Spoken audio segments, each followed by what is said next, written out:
Assalamualaikum warahmatullahi wabarakatuh. Perkenalkan, nama saya Wafik Fadia dengan NIM 70 121 0231. Saya dari kelas 2H, Prodi Sistem Informasi, Fakultas Sains dan Teknologi.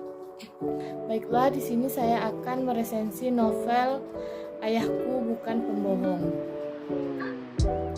Identitas, judul buku yaitu Ayahku Bukan Pembohong. Penulis Terelie, penerbit PT Gramedia Pustaka Utama, tahun terbit 2011, cetakan pertama pada April 2011. Tebal buku yaitu sebanyak 304 halaman. Jenis buku motivasi dan negara Indonesia. Biografi penulis. Penulis bernama Terelie ini termasuk penulis Indonesia yang karyanya banyak digemari oleh banyak orang. Sejak tahun 2005 hingga sekarang 2022, sudah ada sekitar 58 judul buku yang telah ditulis oleh Terelie. Dan bahkan beberapa karyanya pernah diadaptasi ke layar lebar seperti Hafalan Surat Elisa, Bidadari Surga, Moga Bunda Disayang Allah, dan Rembulan Tenggelam di Wajahmu. Semua film tersebut telah diangkat dari novel Terelie. Dari karya-karya bukunya itulah yang membuat ia dikatakan sukses dalam dunia literasi Indonesia. Namun, dengan segala kesuksesan itu, Terelie masih memilih untuk bekerja kantoran sebagai akuntan. Nama pena yang selalu ia sematkan di setiap karyanya ini bernama Asli Darwis. Pria kelahiran Lahat ini lahir pada 21 Mei 1979. Ia merupakan anak dari seorang petani sederhana yang dibesarkan di Pulau Sumatera. Terelie adalah anak ke-6 dari 7 bersaudara. Masa kecil Terelie dijalani dengan kesederhanaan yang membuatnya tetap sederhana hingga saat ini. Karakter Terelie tidak terlihat banyak gaya, namun tetap rendah hati dalam hidupnya. Terelie bersekolah di SD Negeri 2 Kikim Timur dan SMP Negeri 2 Kikim di Kabupaten Lahat di Sumatera Selatan. Setelah itu, ia menyelesaikan pendidikan menengahnya di SMA Negeri 9 Bandar Lampung. Setelah lulus SMA, ia melanjutkan pendidikan tinggi di Universitas Indonesia dan kuliah di Fakultas Ekonomi. Setelah selesai kuliah, waktunya banyak diisi dengan menulis buku-buku fiksi. Dengan kata lain, menulis ialah hobinya. Kemudian, Terelie menikah dengan Rizky Amelia yang melahirkan 2 orang anak, yaitu Abdullah Pasai dan Faizah Azkiyah. Latar belakang. Kapan terakhir kali kita memeluk ayah kita? Kalimat inilah yang akan kita temukan pertama kali ketika membaca sinopsis Ayahku Bukan Pembohong.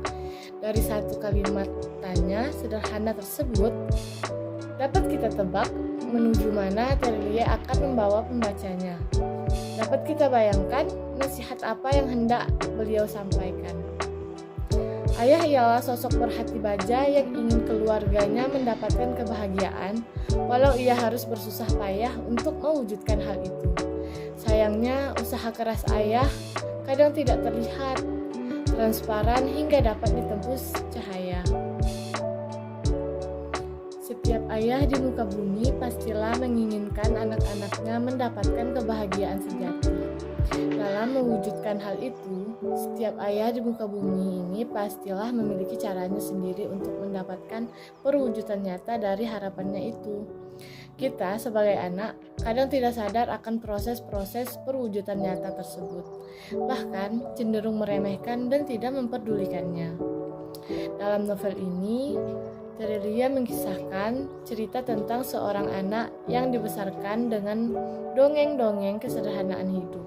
Namun, kesederhanaan itu justru membuat ia membenci ayahnya sendiri. Dalam novel inilah Terelie memberitahukan sebuah rumus sederhana tentang kebahagiaan sejati. Kebahagiaan sejati yang diwariskan dengan sepenuh hati dari seorang ayah kepada anak laki-lakinya. Isi buku. Bab Bab pertama buku ini menarasikan seorang anak yang telah berhenti mempercayai kisah-kisah ayahnya sejak umur 25 tahun. Narasi pada bab ini berlanjut ketika anak tersebut telah menikah dan dikaruniai 2 orang anak, yaitu Zaz dan Kon. Ketika cerita ini dimulai, ayah dari anak tersebut alias kakek dari Zaz dan Kon tengah bercerita kisah-kisah sederhana yang dulunya sempat ia ceritakan kepada Dam, yaitu anak sepatawayangnya. Hari ini umurku 40 tahun. Sudah 20 tahun aku berhenti mempercayai cerita ayah. Bukan karena kehilangan semangat untuk mendengarkan kisah-kisah itu, bukan karena tidak menghargai seorang ayah, tetapi karena aku tahu persis ayahku seorang pembohong.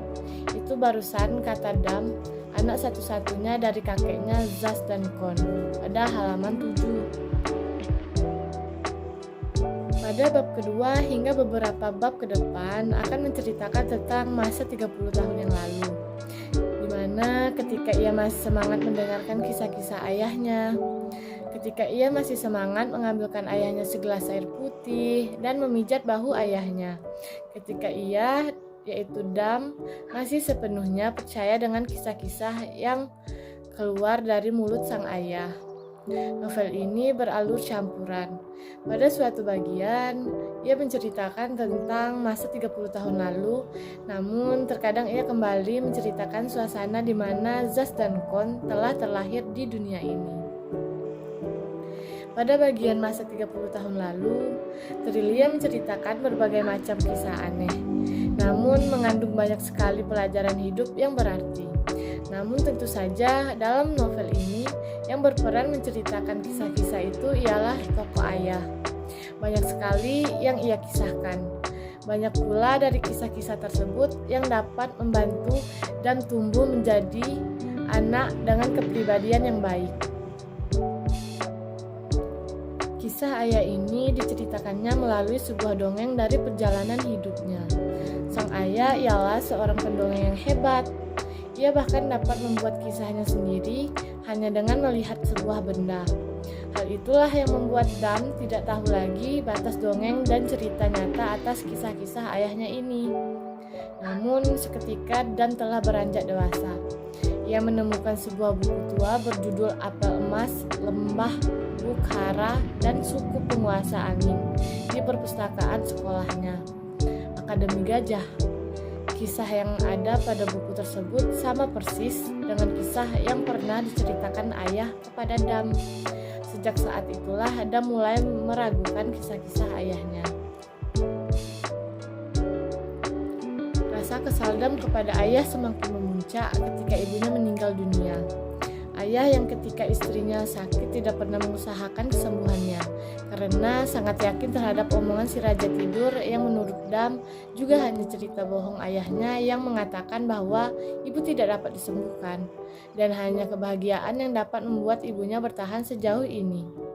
Kenyataan-kenyataan inilah yang membuat Dam membenci ayahnya selama setidaknya 20 tahun. Hingga suatu ketika ayahnya meninggal dunia. Pada saat itulah Dam mengetahui kepastian atas kebenaran cerita-cerita itu melalui beberapa kejadian ketika sang ayah dimakamkan. Saat itulah bahwa untuk pertama kalinya ketika Dam sadar selama ini yang dipikirkannya tentang sang ayah yaitu salah besar. Di sini saya menggunakan 2 unsur, yaitu unsur intrinsik dan ekstrinsik. Unsur intrinsik pada tema kisah anak yang tidak percaya kepada ayahnya dan tidak mau pendidikan keluarganya terikat oleh ayahnya sampai kenyataan menyalahkan perspektif si anaknya bahwa ayahnya bukan pembohong. Penokohan tokoh ayah yaitu seorang ayah yang sering menceritakan kepada anaknya dan cucu-cucunya dongeng-dongeng dari pengalaman hidupnya. Sering memotivasi anak dan cucu-cucunya, seorang ayah yang pintar memotivasi dan menyayangi anaknya. Tokoh ibu sangat baik dan menyayangi anak-anaknya, nurut terhadap kata suaminya. Tokoh anak yaitu Dam, anak yang pada awalnya sangat percaya kepada ayahnya dan sangat memuji dan menghargai ayahnya. Namun ketika cerita ayahnya belum terbukti, ia langsung kecewa dan tidak percaya lagi dengan ayahnya. Ia tidak mau dongeng-dongeng ayahnya diceritakan kepada anak-anaknya. Tokoh Hezas, yaitu anak Dam, adalah anak yang suka mendengarkan cerita kakeknya, anak yang penurut dan menghormati orang tuanya, dan disiplin terhadap waktu. Begitu juga dengan tokoh Kon, yaitu anak yang suka mendengarkan cerita kakeknya, anak yang penurut dan menghormati orang tuanya, dan disiplin terhadap waktu. Alur atau jalan cerita yaitu kilas balik atau maju mundur. Setting pada tempat yaitu berada di rumah, sekolah, dan perpustakaan. Waktu pagi, siang, dan malam. Sudut pandang dalam novel ini, penulis menceritakan orang ketiga. Gaya bahasa, kebahasaan yang dipakai dalam novel ini cukup ringan dan tidak memiliki istilah-istilah asing sehingga mudah dipahami pembaca dan mengandung bahasa-bahasa yang memotivasi. Amanat mendidik anak dengan dongeng dan cerita dari pengalaman hidup sebenarnya akan membuat anak berimajinasi dan memiliki impian, dan membuat anak percaya dan dekat dengan kita dengan cara yang disenangi anak. Unsur ekstrinsik, unsur psikologi membuat kepercayaan kepada anak dan menanamkan nilai moral dan dukungan serta pendidikan keluarga lewat cerita dari pengalaman hidup. Unsur agama, kita harus rajin ibadah dan teguh pada pendirian dan mematuhi perintah orang tua. Kelebihan buku. Kelebihan buku ini terletak pada gaya penulisan Terelie yang tidak perlu diragukan lagi. Bahasa yang sederhana namun dapat menyihir para pembaca untuk terus membaca kalimat demi kalimat di dalam novelnya. Kelebihan buku juga muncul pada alur cerita yang tidak memusingkan.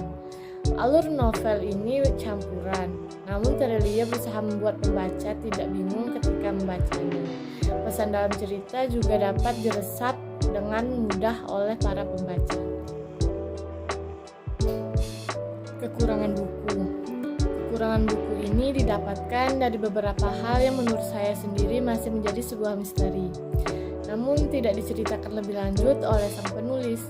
Contohnya saja buku tua yang ditemukan Dam di perpustakaan Akademi Gajah. Saya sendiri tidak tahu bagaimana buku itu tercipta dan siapa penulisnya. Apakah tokoh ayah yang menulisnya? Hal itu tidak dijelaskan.